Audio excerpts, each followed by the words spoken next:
Кочани по четврти пат беше домаќин на традиционалната манифестација Етно вешта жена која синоќ се одржа во ресторанот Тамор.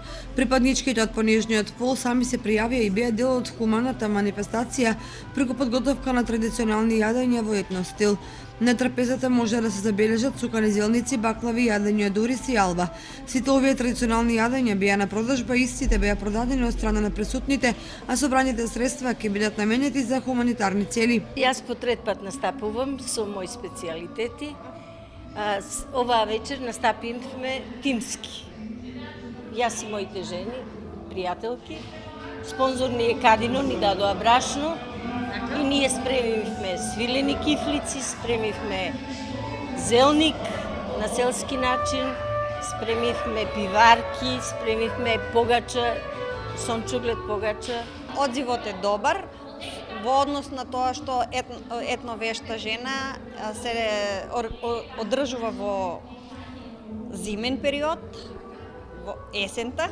Значи, вешта жена се одржува почетокот на наредната година, значи во март негде или во февруари, зависи како ќе падне терминот. Инаку задоволни сме од одзивот на жените. Има регионален карактер, затоа што учествуваат два града.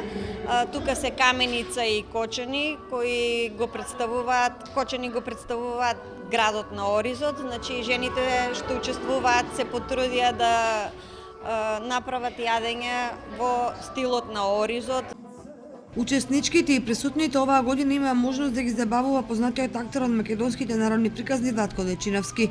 Инаку манифестацијата се одржува во 15 градови од Републикава, од каде што ќе се изберат по 5 јадења кои потоа ќе бидат објавени во заедничка брошура со стари традиционални рецепти.